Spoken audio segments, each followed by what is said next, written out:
What's going on, family? You are here with us on another episode of Inside the Music, the truth about the truth.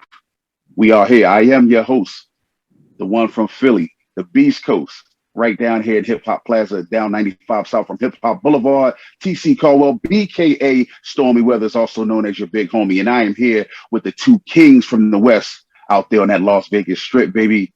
Take that golden mile. Get you a couple of dollars when you get those slots out there. The incomparable King KC Cousin and King DC Don DaCosta right here. And this episode's guest is the accomplished songwriter, keyboardist, vocalist, engineer, none other than Crossroads Entertainment's own, Mr. Terry Morgan.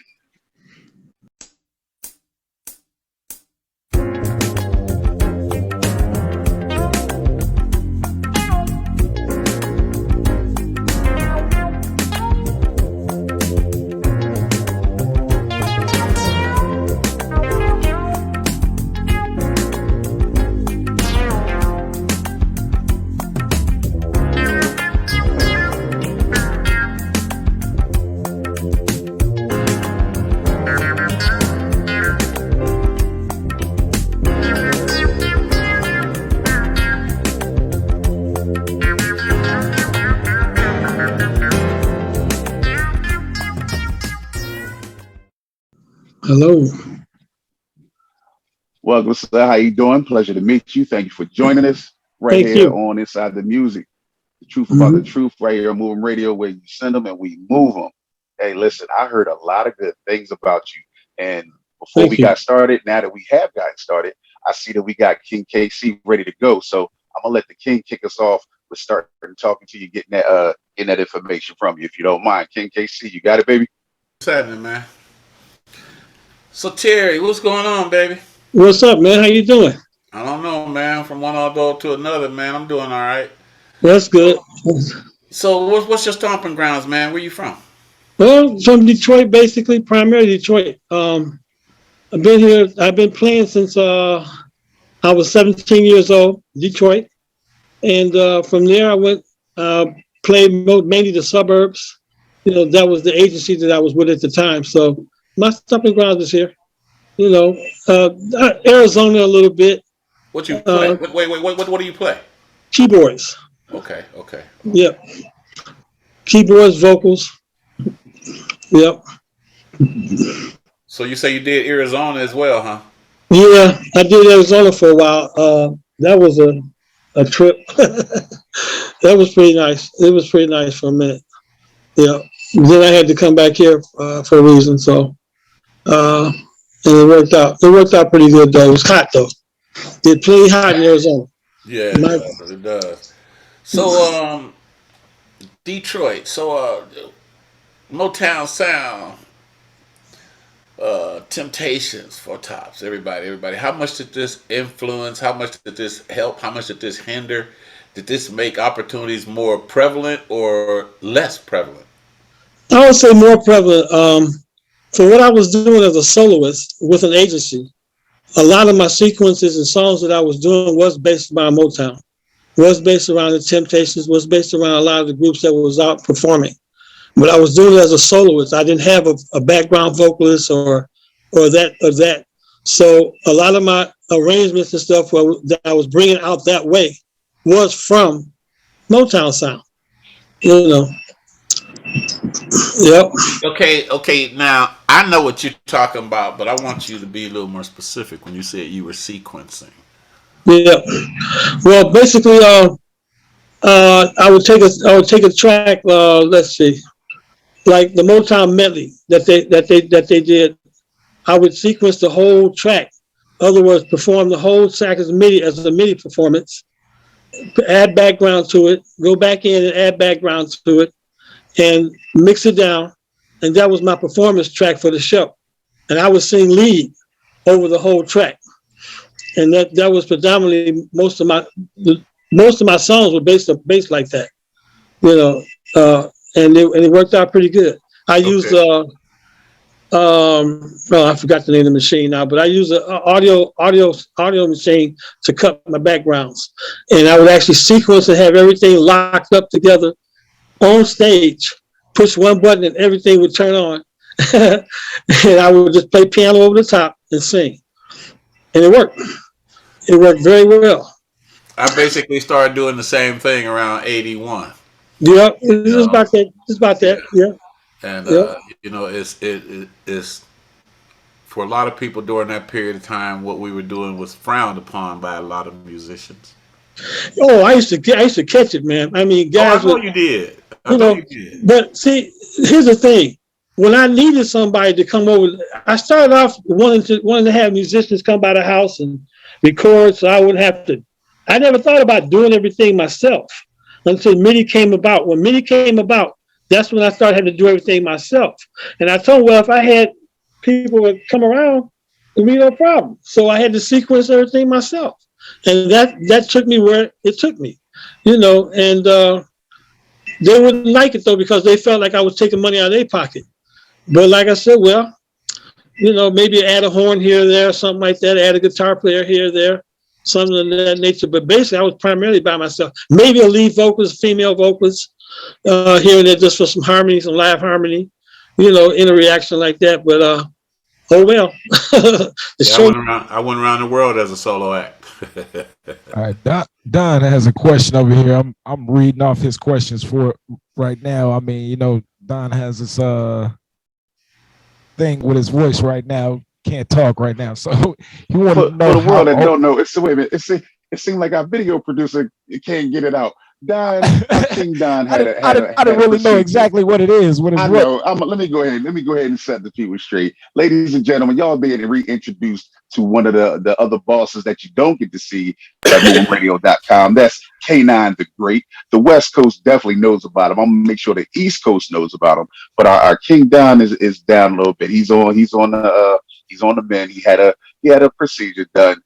For his throat, because he was dropping them vocals for so many years, for so long in the game, that when you do all that working out and sounding so good like he did, it comes back on you. So he had to get a little procedure on his vocal cords, and we had him rest his voice a little bit. So we got none other than the K9 the Great sitting on the couch on an Inside the Music episode. Let's go, King. I see you, baby. What's that question that King Don got that he can't read?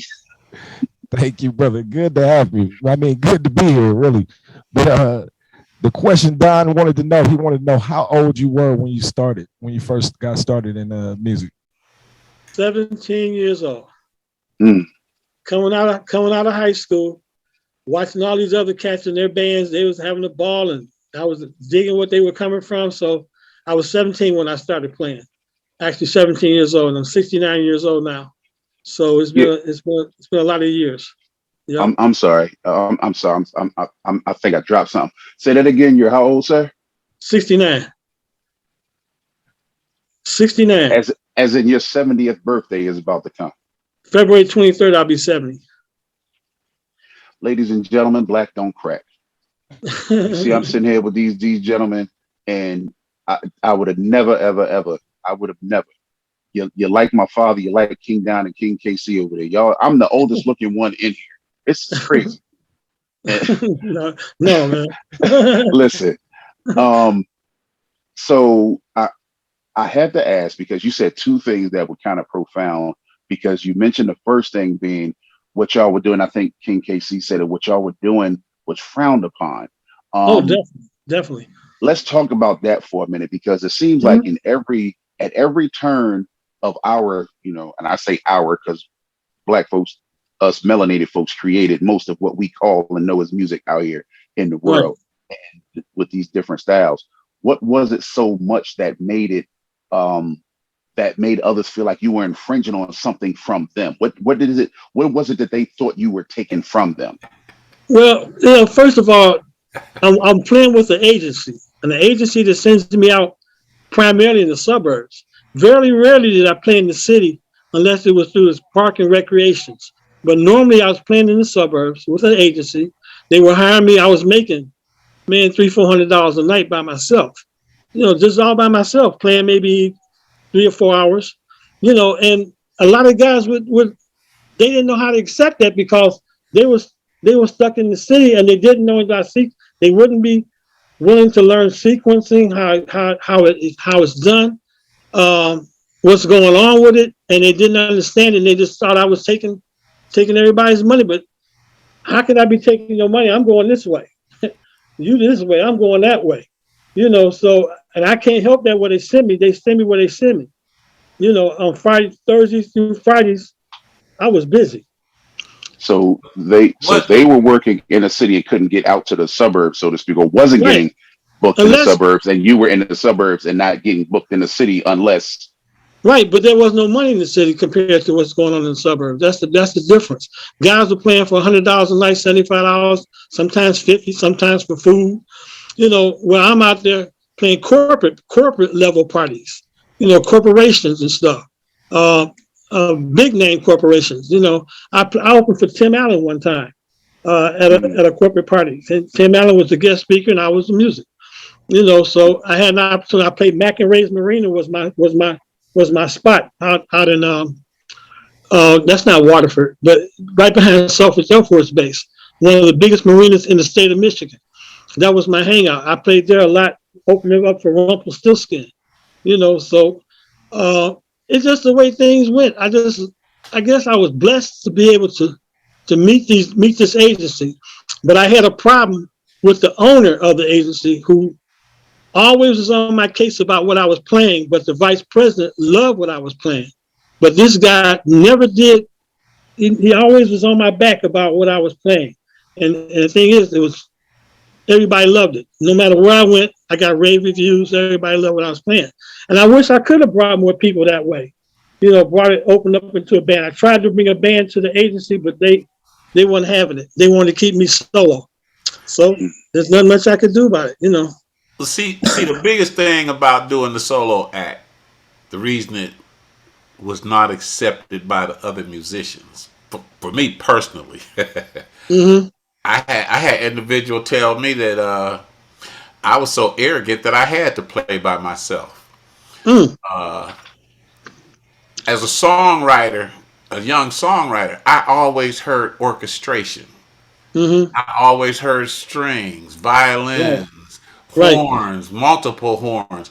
And as a black musician, we could not afford to do those type of arrangements unless you got a record deal and somebody put up a budget. Exactly. You couldn't do those arrangements.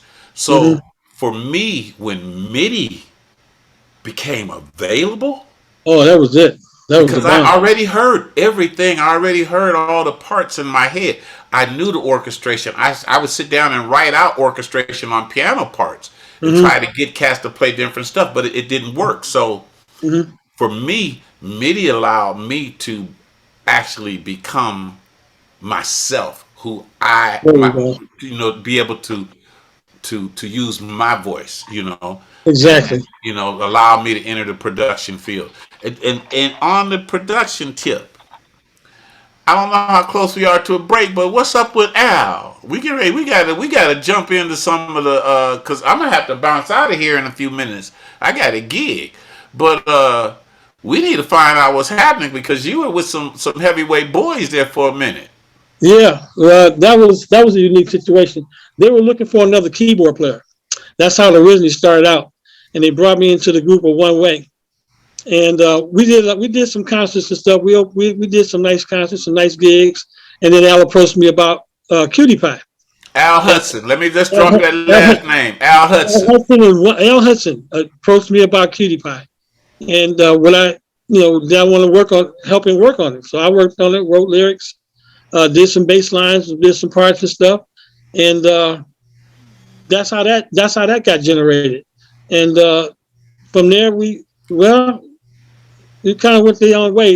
After that, everything kind of, went their own way. But yeah, that worked out like that. And that was. Hold on, Mr. Terry. We're going to talk about what way that it went, but we're going to jump into our first break right here, ladies and gentlemen. Y'all tuned in to Inside the Music, the truth about the truth, with our special guest for this episode, King KC got him on to something. Right now, we're going to find out on the other side of the break Ladies and gentlemen, stay tuned and come back and join us when we finish up and continue talking with Mr. Terry Morgan right here on Inside the Music, the truth about the truth on MoveMradio.com.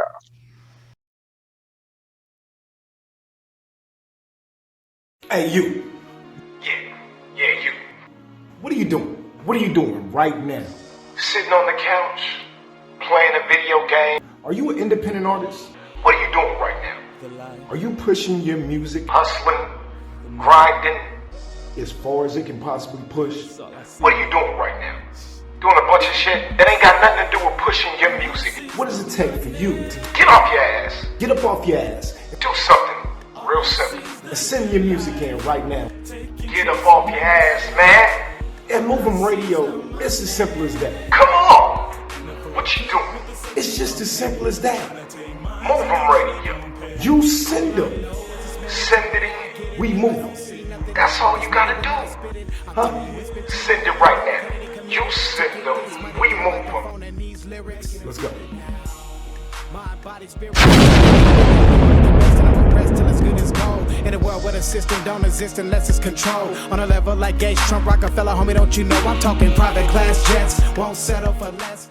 And we are back with Mr. Terry Morgan right here with us on Inside the Music, the truth about the truth on MoveMradio.com. And King KC before the break had asked and mentioned a very special individual. And we're just going to recap that real quick so we can have the people not lose track after that break we just had. So talk about it. Y'all were talking about Cutie Pie, Al. Come on, go ahead, finish that. Yeah, so where we were at right there, Terry, you was telling us like I don't know the story, but I know the stories.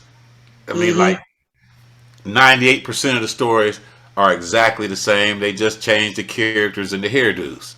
Right. You know. Right. So, what happened after Cutie? Well, first of all, before what happened after Cutie Pie, did you get your love? Did you get your props? Did you get your royalties and everything off of Cutie Pie? Man, to be honest with you, it took me almost about, let's see, that was 1965. Took me almost 7 to 8 years before I started getting royalties. I didn't know that somebody had changed and altered my name to where they were getting my royalties. And my wife had to go through BMI, and we got it straight with BMI where I started collecting some dough. You know, because it was bad. Why didn't I have sense enough to do that myself? Too busy being a musician and not being business. I have to admit that for myself. I was too busy in the game and not paying attention to the business part of it. My wife caught on to it. She said, "Well, you got all these letters here from BMI, all these checks and stuff. What's going on with this?" And she found out I had made some money coming, and I didn't know it. But like I said, there was a lot of players on Cutie Pie. There was about 10 or 11 people, maybe even more on Cutie Pie. So, Mr. Terry and King KC, I have to ask because I they say the only dumb question is the one you don't ask. right. You talking about boom doo doom boom doo doom? Cutie Pie, you're the reason why. Yeah. Right. Sir, you talk. You're the girl that makes me feel so good. Right. I just did You're on that song, and they messed your money up. Oh, they messed me up bad, man. It was kind of deep. I just got to talking to Al about that, and we didn't go into real heavy detail because it's kind of, you know. No. We don't want to put nobody on too much of it, you know. Right. But at the same time, this is who we're aiming at right now. This is who we're aiming at, our up and coming musicians, our older musicians that have these stories. And this is why we ask them, please tune in and come sign up, send your information, hit King Don up, hit me up, hit King KC up to be on a part of Inside the Music, because we need these stories. Yeah. You went through why they wouldn't sign me and my squad to a major deal. You can't get a deal. You can't get a deal coming in the door trying to hold all the publishing. You can't do that. It don't roll like that. You got to understand the name of this game, first of all, and the game has changed, but it's relatively still the same. But the name of this game, excuse the phrase, is pimp and player. You're either getting pimped or you're getting played. Right. And they had my information. I mean, they had my my social. They had everything they needed for Yeah, far they as had your information. I was concerned, but it just went out the garbage. As far as I'm concerned, Wow. they wrote it down and threw it out the trash. So because I never got a response, never knew anything. Even though I signed up with BMI as a writer. Let's see, what was that? 2005, 4. Yeah, that's when I started. That's when I started seeing some residuals from it. You know, it took that long, but if it hadn't been for my wife being as business as she is, and getting an attorney, I wouldn't be where I'm at now with that. You know, and I'm getting my royalties now. That's the You know, game, man. I got caught for $350,000. I got burnt. Part of woo. the game, though, murder, Yep. murder. She Yep. wrote, baby boy, And but you got to dance sometimes. Yep. and and I and I appreciate hearing those stories because I definitely understand what you're saying with that, King KC, and that was something that, like I told you, I was a second generation music artist in my family. You know, I had to hear just what you said. You know, You're my not gonna father, get that. You're not my gonna get father. what you No, no, want. no, no. It is my thing, but the thing is, to get the money, like you're saying, I couldn't come in holding those cards to get the money, but they was willing to give me money to do things that I just wasn't going to do as a man, to sell Right. my soul and things like that. So the difference with Right. that is the money wasn't that important to me in the overall scheme of things because See. I'm going Yeah. to be seen, I'm going to be heard, because that's what, where there's a will, there's a way. And I understand the way that the machine operated. Mm-hmm. That's just what you said. They came in looking at me crazy. Well, Yep. 99%. well, let me What let do me you mean? say something though. Let me see. I owned my own record company for a bunch of years, and Hmm. see when you become a owner, Hmm. when you do the independent record label game, then you Hmm. find out that a lot of that bullshit that they be talking about is Mm-hmm. necessary. Hmm. Mm-hmm. That's necessary. That you Hmm. get burnt on the end because you don't pay attention. But a lot Right. of that stuff is necessary because as an independent label owner, now I become, in your eyes, responsible for your music, responsible for your music being heard, Hmm. responsible for musicians that come in and play your music. Hmm. At that time, it was pressing. We still doing some type of pressing. Hmm. Mm-hmm. You want to do shows?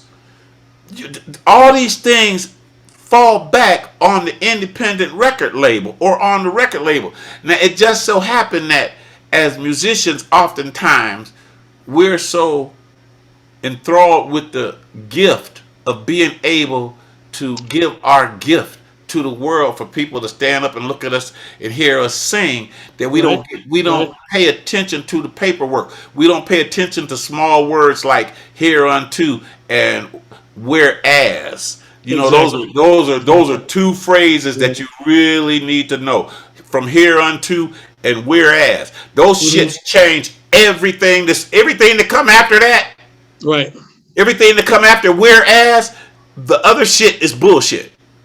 And that and Everything that's that why comes after hereunto Mm-hmm. means the rest of your conceivable life. Mm-hmm. and that's Okay. what and that's why I say I truly honor and respect y'all that unfortunately, my father included, that had to deal with those type of things and what have you. The It's difference still was being dealt I with.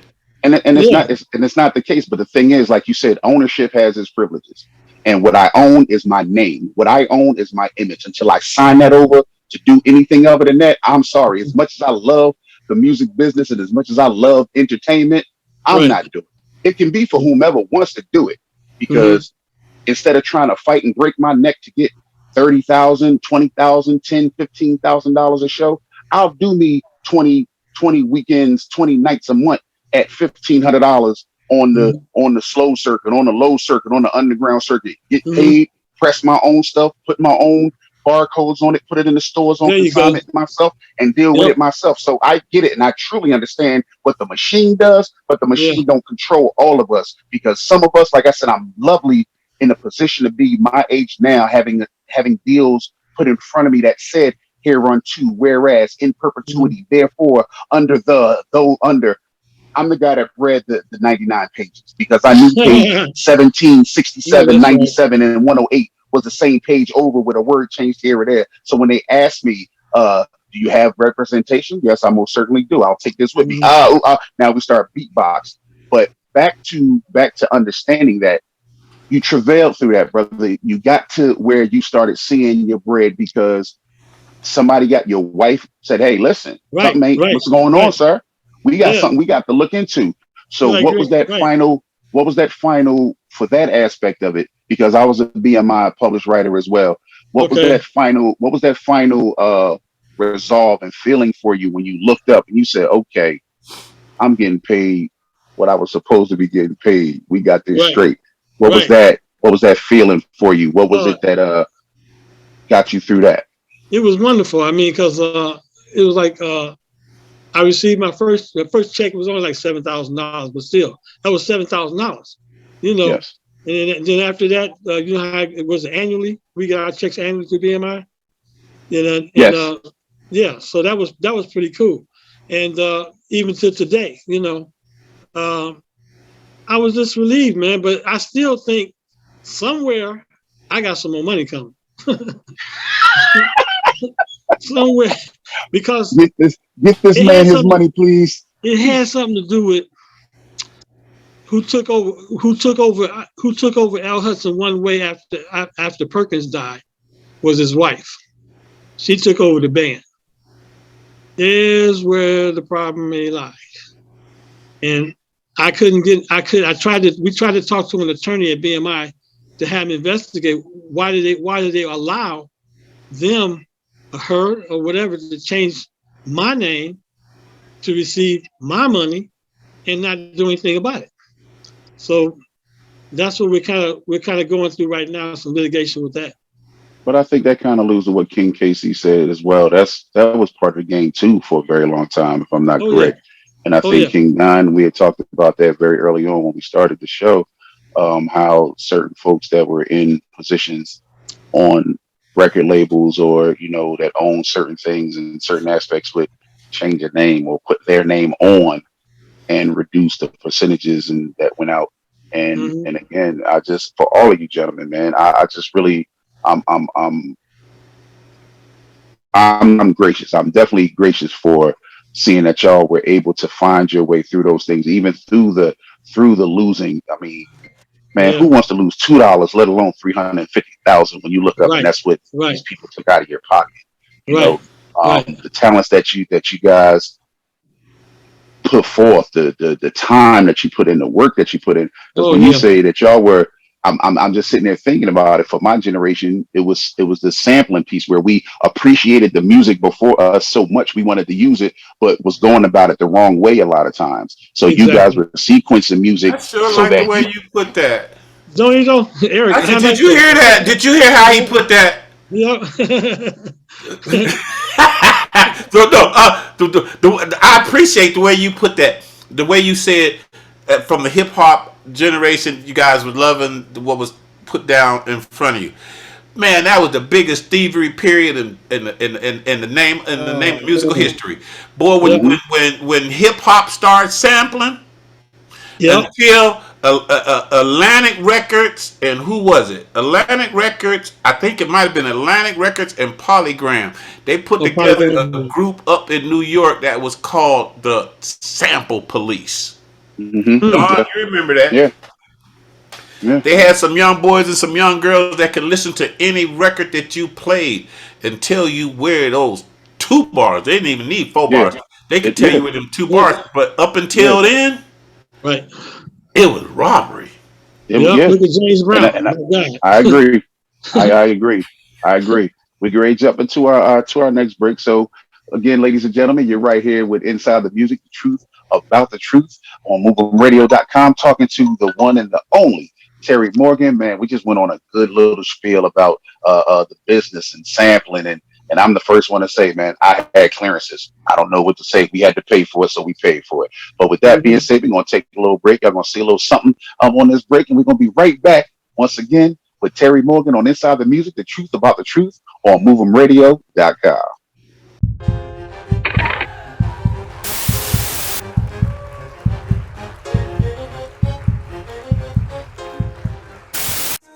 What's good with you? This your boy now the great Mov'em Radio, live from Las Vegas, Nevada. And we are coming at you hot right now. You gotta check out this new album from Brown Key Dollar, featuring top hits like and this life, oh, now God they make man blow. I'm internationally known but locally respected. I can't do anything on my own. gotta get this with the title track. Greedy bang bang Lord of mercy. Oh yeah. You know me as Brown Key. Brown Key. Sweet honey music. Good Lovin', the album, out now, streaming everywhere, Sweet Honey Music, Mov'em Radio, to the world. Baby, stand by me forever, stay with me forever. I will build my world around you. I see nothing but love. When I close my eyes, all I see is you. Welcome back again to Inside the Music, the truth about the truth, where we are here with the man. I don't even know what the adjective to give. He's just another king. He's from Motown. He said he went out to sunny Arizona and did his music thing and then came back to Motown. Mr. Terry Morgan, ladies and gentlemen. Yeah. So before the break, we were talking about how you made some recovery in the music. And you started seeing some of your funds coming through. We went into a little bit of detail of, how you discovered some of your funds weren't being allocated properly. But I just want to go back before you became the BMI writer, before you became the Terry Morgan that we have now, the 69 looking younger than me, Terry Morgan. How, I'm trying not to laugh on that one, but that felt good to say that right there. That felt good. Let's talk about your childhood. When you were coming up in Detroit, what were the influences there that and in school? Like what was your day-to-day like growing up and your school thing? What made you roll? What made you cool? What made you tick through your school age years? Okay, well, one thing was I got into the band class in high school. Wait a minute. I got into the band thing in high school. Cut. Yeah, there's something wrong here. Cut. Yeah, get yourself. Yeah, you good. Hold on a minute. Something happened. Yeah, just try turning the camera one more time. There we go. There we go. I don't know. All right, so pause right there. We're gonna start that segment over again. Okay. Okay. We want it to be nice and neat. We don't want to have you flipping around and. Right. I don't know what happened. It's cool. Okay. All right. I'll be able to mend that together. We can continue from right where he was at. Continue from where we was at. All right. Yeah. So just go ahead again, sir. You joined. Well, in high school, I decided to get into the band class, and there was a couple of cats. I went to school with some real tough players, especially on piano. And I love the piano, but the piano was taken. I couldn't get into piano class, so I took upright bass. And I loved upright bass. It was really cool, man. But I wanted to get on piano. That was my goal was to sit down and play like these guys were playing. So I would hang out, go to some music. Let me go back. My uncle bought me an organ, a double keyboard organ. So that's what I started taking lessons on, was a double keyboard organ. And then from the organ, I went to piano. I went to Fender Rhodes. That was my first Fender Rhodes I ever had. I had about 7 or 8 of them. And I went to Fender Rhodes. That was my electric piano. I didn't have acoustic piano. I had Fender Rhodes. And I was just listening to a lot of jazz guys, going to a lot of places where these guys were playing. And I was influenced. The thing that's strange about it, I was more influenced on jazz than I was in R&B. Like people say, well, Don, you don't know this group? You don't know that group? I said, no, because I was listening to people like Chick Corea, like Herbie Hancock, like, these kind of cats, man. These are the kind of cats I was listening to. And I took lessons from Charles Earland, which is a jazz organist from New York. and he accepted me in a music class I wasn't supposed to be in because you had to be of a certain social standard in order to get into some of these classes, like, so I didn't have that problem, but he took me because I was so eager and wanted to learn. So I learned from Charles Harris, and he taught me a lot of stuff, bass, running bass with your pedals, all kinds of stuff. Different in church, but it was all jazz. So I got influenced to play piano from watching other cats play, and it was just an incredible instrument to me. So that's how that got started. Yep. I loved it, man. I loved it. I really did. Did any other guys that you went to school with, did they break out? Were they become celebrities or well known in the business as well? Yeah, I'm trying to think of guitar player, him and Earl Klugh. Earl Klugh's cousin went to, what was his name? Von Klugh. Von Klugh was Earl Klugh's cousin. He went to Persian High School. I used to watch him sit in the study hall and write charts out with no keyboard. Just sit there at his desk while everybody was acting crazy. He over there writing charts. And he wrote charts, and on the weekends, he would hang out with not Charles Earland, Jimmy Smith. On the weekends, he was 17 years old, 16 years old, hanging out with Jimmy Smith on the weekends. So that was incredible to me to find cats like this doing that kind of stuff, And there's a few other people that I forgot their names now that came out of Persian High School that were really, spectacular at such a young age. So was there a time that you guys may have played together or played against each other, talent shows, competitions? Oh, definitely. Things like that? Oh, definitely. I played so many talent shows at Persian. Then back in the day, Wayne State University, all the universities would have on the weekends shows and stuff. That was the venue to play. I mean, I was still in school, but those were the venues to play, as opposed to playing in clubs and stuff like that. It was more so college gigs, So we had the college gig thing going on, which was cool. They might have two bands on the weekend, GDI Society. Wow, I can't remember all the names now, but so many bands. We used to play two bands a night. That was cool, man. We was making money. Wait. You just slid something in there, and I just want to check to be sure. Yeah. You said GDI Society. Yep, GDI Society. I know GDI for one thing. You know GDI? Oh man, it was bad, man. That was a bad group. GDI Society. Oh, Franklin, what was his name? He just died too. I forget his first name. Doggone it. He had this other guy. He had a bad band out too. It's a couple bad bands out back in the day. And I was just checking, making sure we wasn't talking about no gang members. No. No, hey, Detroit, sir. I know that Detroit was just like Philly, and some of them dudes that had a lot of skill, like just like New York. We had our problems. That had swabble hands. Also know how to play some of them instruments too. You know what? You were lucky to make it through a whole night at a college campus like Wayne State University. You were lucky to make it through the whole night without a fight breaking out. Because somebody started throwing bottles and stuff, man. It was funny, man. We had a time back then. But that was how that grew into, being a musician and becoming one to stay a musician. Because that's how it worked out for me, because I was originally from Chicago. That was my hometown, from Chicago, Illinois. So I'm talking about these GDIs. Right. I know. I'm from the South Side too. I got you. Okay. Side. Oh man. But I had no musician life in Chicago, only in Detroit. Okay. I came here when I was 17 from Chicago, and so from 17 on is when my musician life started. So. And I was the only one out of my family. I got five brothers and three sisters.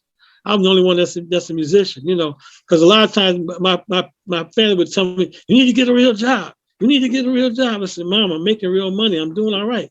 You tell me to get a real job. See, because they don't know the business, they don't know the game. Then that's the bottom line. Because I got a lot of friends and stuff who had to go through the same thing, get to stand alone. There was nobody. There's nobody that's, like you had a dad. I didn't have a father. I never had a father, never had a mother. So I had to learn everything on my own, totally. Okay. Then I came here from 18 to about, let's see, when did I leave there? 2012. I worked at Henry Ford Hospital as a security police officer, but I was still doing my music. I was married, still had a family. So through all of my life, music has always been there. It's always been a staple in my life. And I played all the hospital gigs. Man, I was tearing up Henry Ford Hospital, man. I was doing all the corporate parties that they was having. I didn't have to go outside and look for work. So between the agency and Henry Ford Hospital, man, I was cleaning up, man. Man, well, I just want to say, yeah, and I just want to say, God bless your life on that, man, because again, yes, I'm very fortunate to, I grew, I had my parents. I lost my mother early in my life, but I've been without her longer than I had her, but I still have my father, and my father, was married a couple of times. So, I have my siblings, mothers and sisters, but, mothers as well. But, just nothing like having, having your own. So I thank you for finding a way to not let that deter you from doing the right thing and being successful. I think we had a question about you choosing the keyboard. Oh, the keyboard over something else? Yeah. So what I was told to ask, what made you choose the keyboard? Well, it was the way it sounded. It was one thing. It was easy to serenade the women. I used to go home, man, jump on my double keyboard organ, man, get on the phone, play a few chords, serenade. No, but honestly, that's a good question because, and then I got to the point where, I loved it to the point where I never thought I would leave it. I've actually quit playing. Not quit playing, period, but quit playing publicly. I still always played because I guess I had so much of it. I just got tired, and I got tired of the same. But I love keyboards. I love the fact that how you can move chord transitions and how you can move parts, and like I say, you can orchestrate till you ain't got nothing else to orchestrate. String wise, horn wise. I like the fact that you got some, but it's the most expensive. One of the most expensive, I think, instruments you can get into is keyboards because of everything that bases off of that keyboard. It's crazy, but I love keyboards, man. It's a unique sound, man. You can do things with the keyboard you can't do with nothing else. Yeah, I'm a little disappointed. I'm a little disappointed in myself. My father has pictures of me sitting at the piano learning, getting lessons when I was younger. But I just couldn't sit still long enough.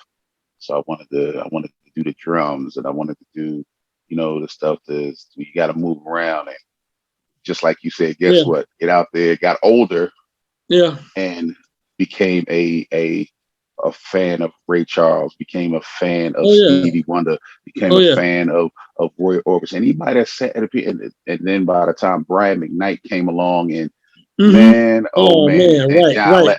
by the time Brian McKnight came along, I was in my hay. So it was like you said, serenade. The only thing is, I couldn't play word for lick, but darn it, I could sing along.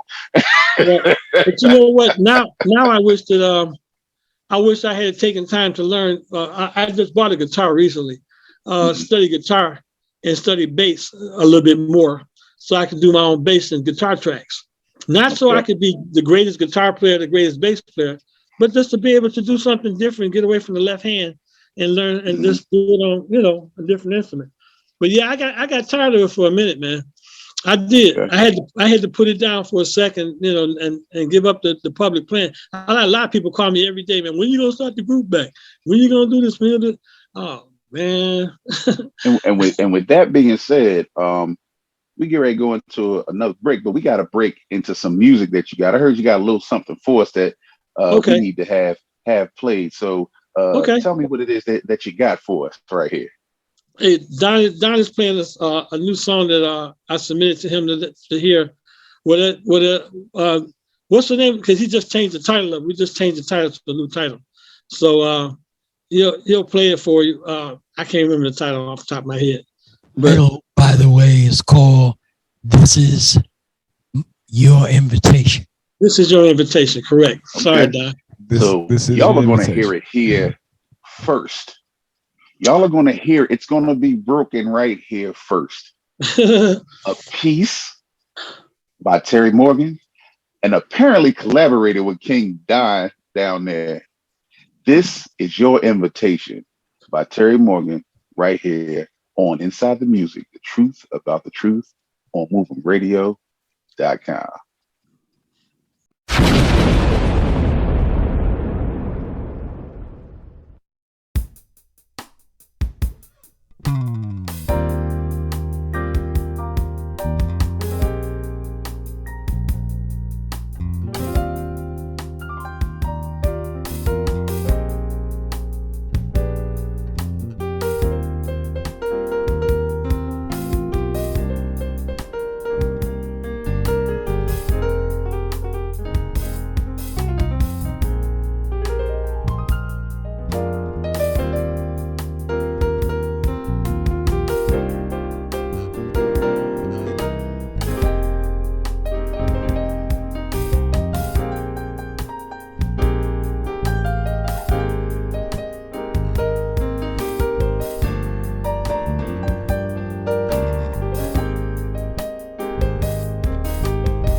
Yes, and we are back.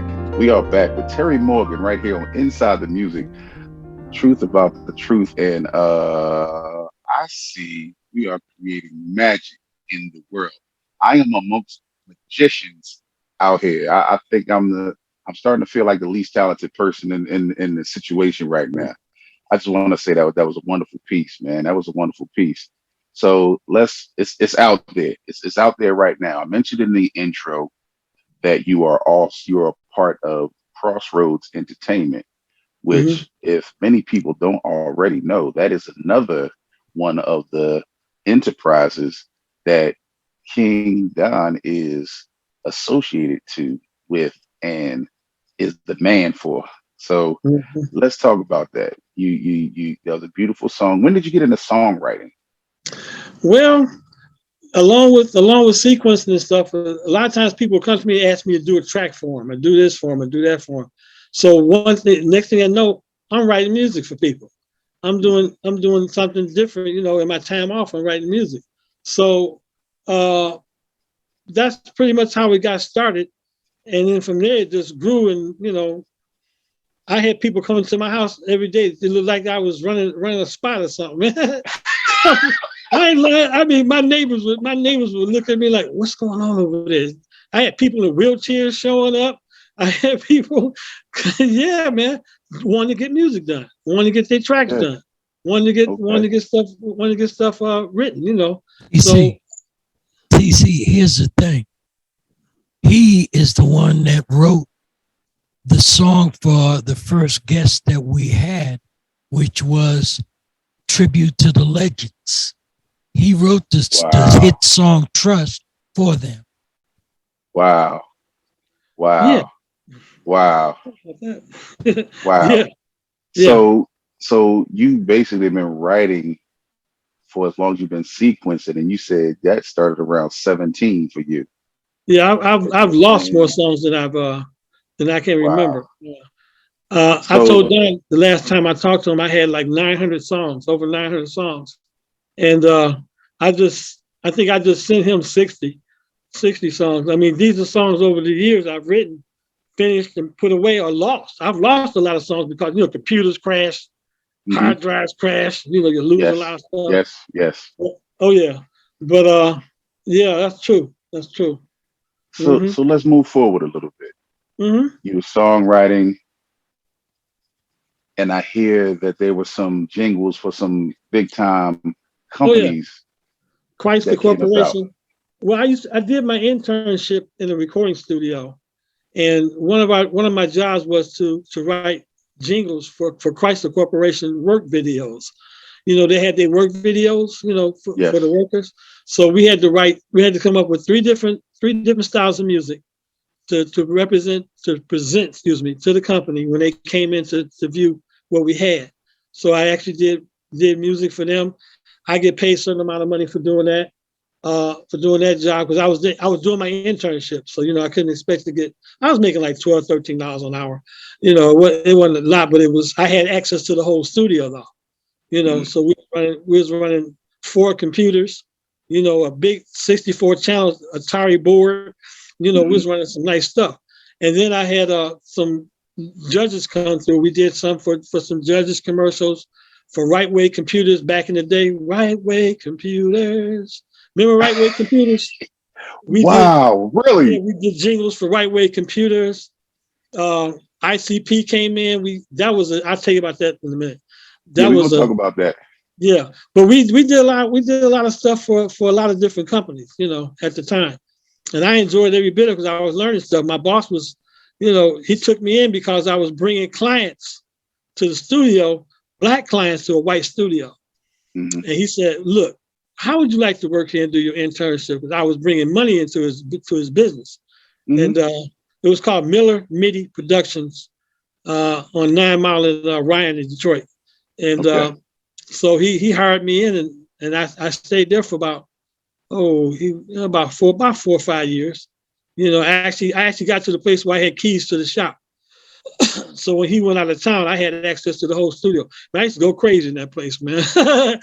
And let's talk about that for a few seconds. You Yeah. know, a lot of folks don't understand how priceless access is. Because you said something very profound, that you were getting paid, a small amount of money, but you had access to this equipment. Right. And any of us know what it costs, no matter what kind of studio it is. Right. That is just the world. That's your oyster. Yep. It was a 24-track reel-to-reel studio. Fostex 24-track B16, with the B16 and the 24-track. 24 in the front, 16 in the back. And man, I had access to the whole thing. So that was the beauty of it. So I could bring in my people, lay my tracks, and didn't have to worry about paying anything. That's what I like. Yeah, that was a beautiful thing he did for me. Yeah. Well, we definitely applaud that, man, because that's the one thing that I say for anybody that's in the position. We know that it's about the money. We know that you got to make money in there somewhere.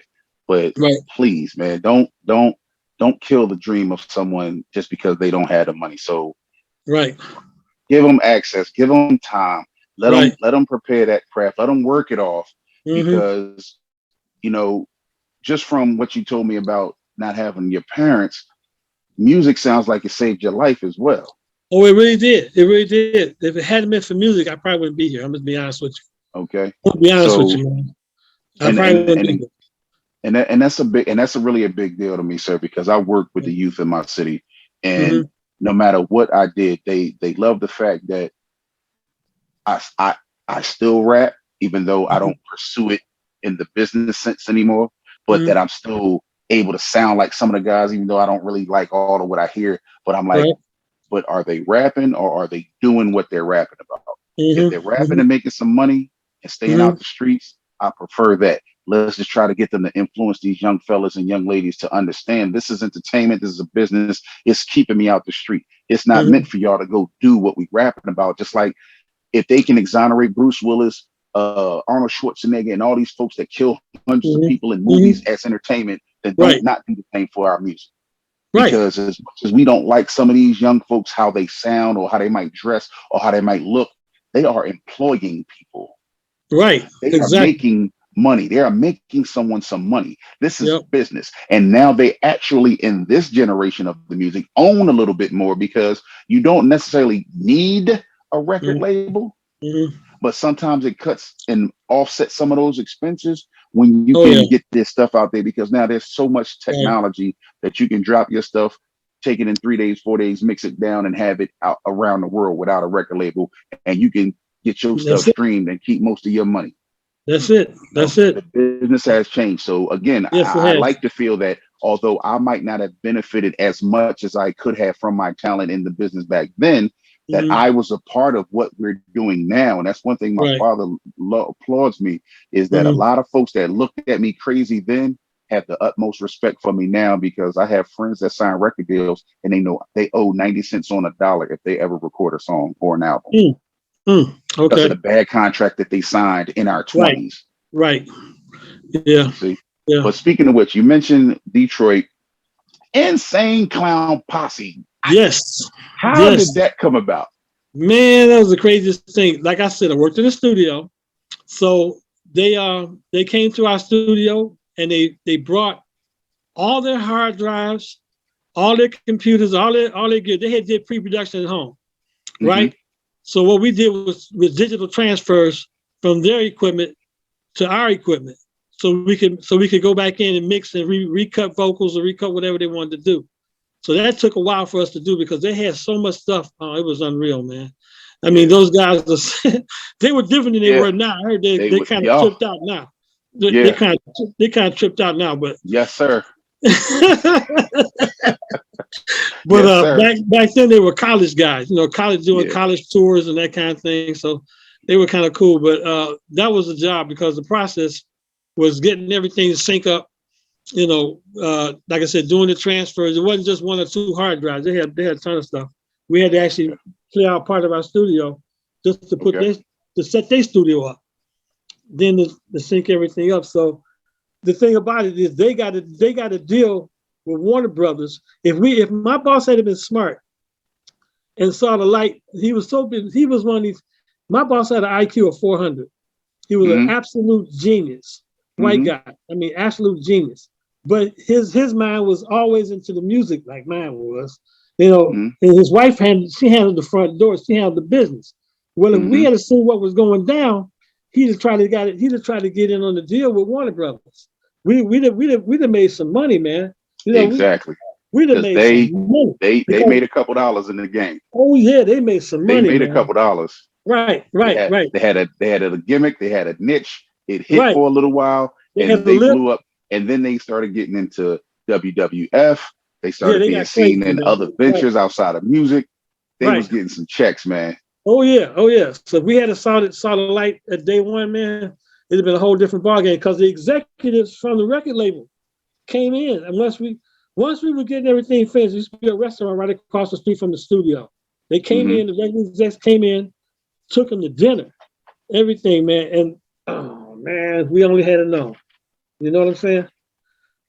So before we get too far going and we lose it, 2019, I'm told, and it's been made clear around that time, you met a particular fine gentleman that has a strong reputation and long tooth in the music game. And he actually happens to be here on the couch. Tell us about that happenstance of you meeting and collaborating and connecting with King Don. Oh, Don DeCosta, man. That made my day, man. I had never we met through another association, but I had never expected to have somebody offer me a contract. You know, I'm like saying, whoa, you know, and that really made my day, you know, to think that we could work together. He was so cool, man. And Donnie is he's a man. That's my dog, man. That's my dog. I mean, can I tell you how much I understand and know this?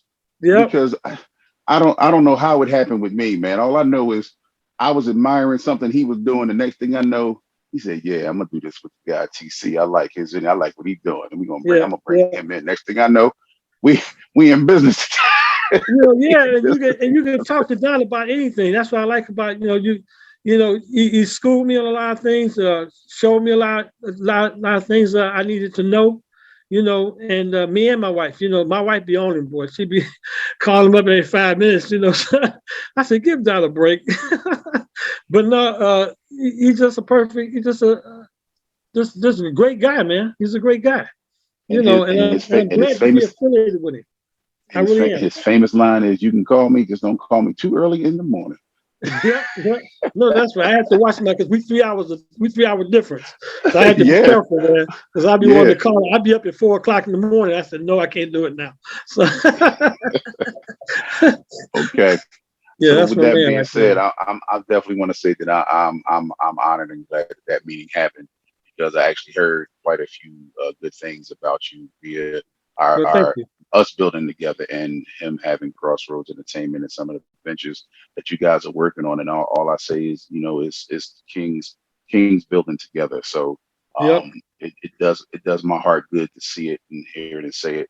Now we get ready to get into our closeout segment. We really didn't have time to get into too much of the public, you know, what's going on out in the world. We know gas prices is astronomical, man. And they're crazy, man. Praying this thing get together. Russia is messing up the world right now with this. With this thing, but you know, this is how the world is, man. And just like we all know, it's all about the money. So please, you know, we know Ukraine is the ex-girlfriend that Russia went back because she can get him seen and get him played and get that money. So they need those ports over there on that side that they no longer had. And some promises was made by a particular former U.S. president that it was 8-year promises, but he only had a 4-year term. So he didn't get back in that seat. Some promises wasn't able to be met. So they was like, oh, well, we're going to go ahead and handle this business. So let's not be misconstrued and misunderstood about what's going on out in their world. But like we always do, we give our guests an opportunity to close out with their own summary of their life in the business, what they've learned. And of course, what would you tell your younger self for what? It's crazy because of how young you were when you got started. You practically must have been doing this all your life. But if there was anything different that you could tell your younger self, you can close out with that, and also let the folks know how they can find you, follow you, and support you. Okay. Well, one thing I would recommend any vocalist that's out there, vocalist, if you got any kind of patience, learn piano.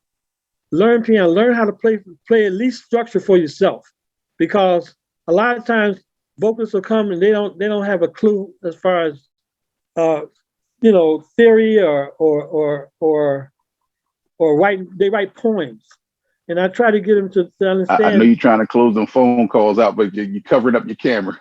Oops. Oh man, I'm so sorry, man. But That's yeah, okay. I would recommend everybody. Like I went to Berkeley Conservatory through online courses, to kind of get into my music theory, my jazz theory and stuff. I would recommend go to school.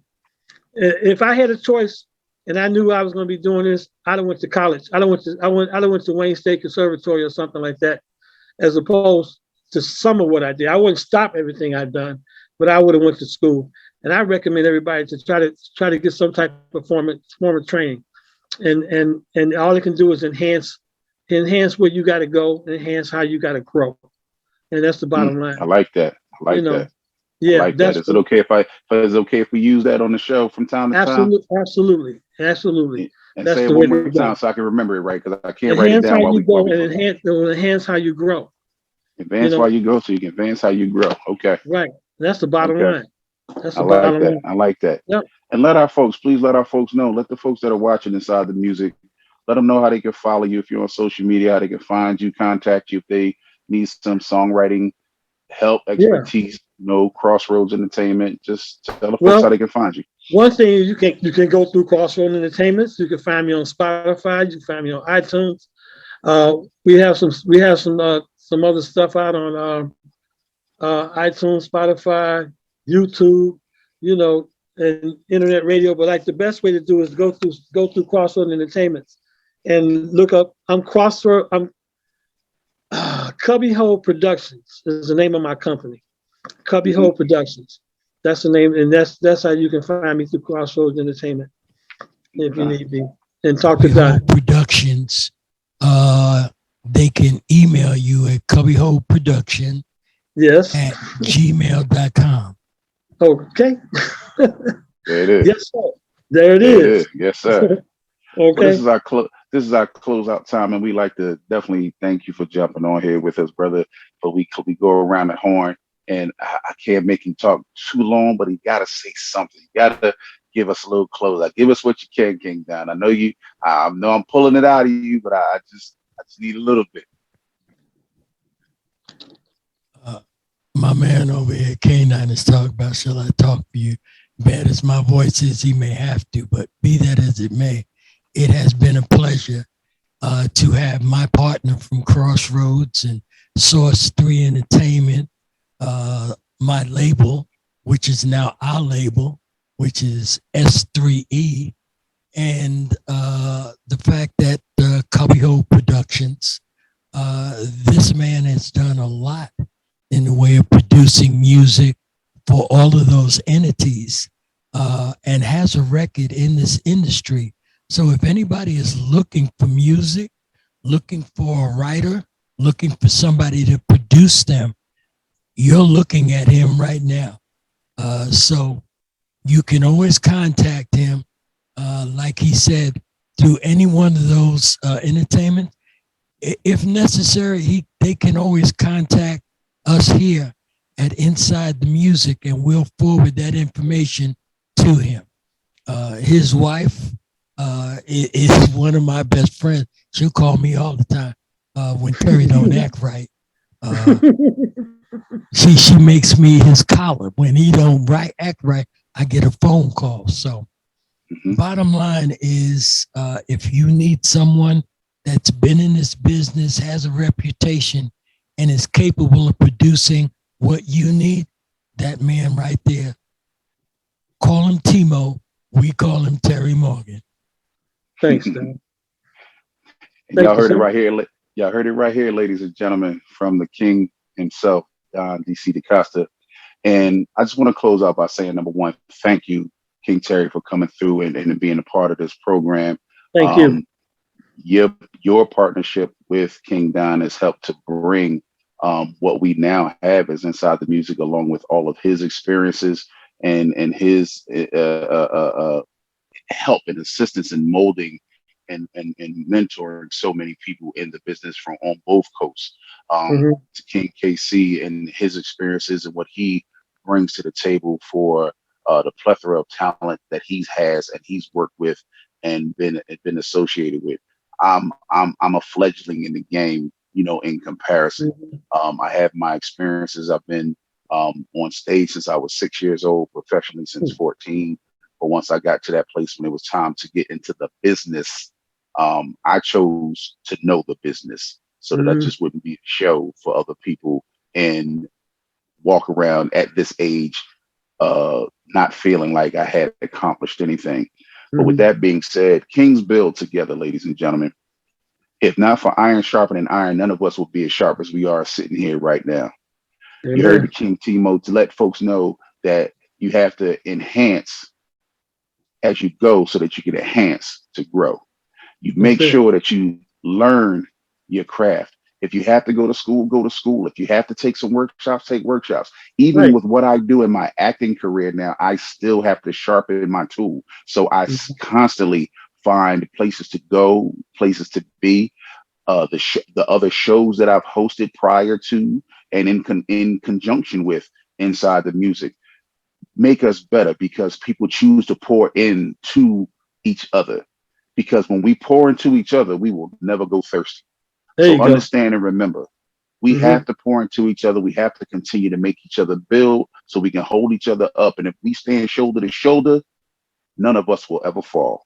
So with that being said, I thank y'all for tuning in to another episode of Inside the Music, the truth about the truth, right here on MovemRadio.com. I'd like to thank my co-host, King DC Don DaCosta, King Casey Cousin, and we had a special appearance by our special owner, producer, production manager, production director, video director, and everything. All these graphics and the sponsor spots that you see that are made and done by none other than K9 the Great. And Inside the Music is brought to you by, there he is right there, Three Pharaohs Productions, Studio 204, 176, Source 3 Entertainment, and Stormy Weathers Entertainment. And although I don't have my lab, I'm not in the lab today, got to give a shout out to Big Man Productions for making sure that I have my lab techniques rock. You see me rocking that Stay Solid because you got to stay true, stay right, baby, stay solid, as well as my strong vision, strong mind, strong thinking, strong visions.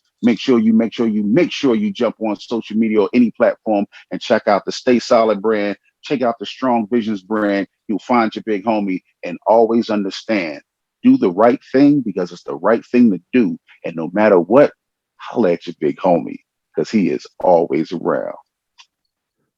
Peace.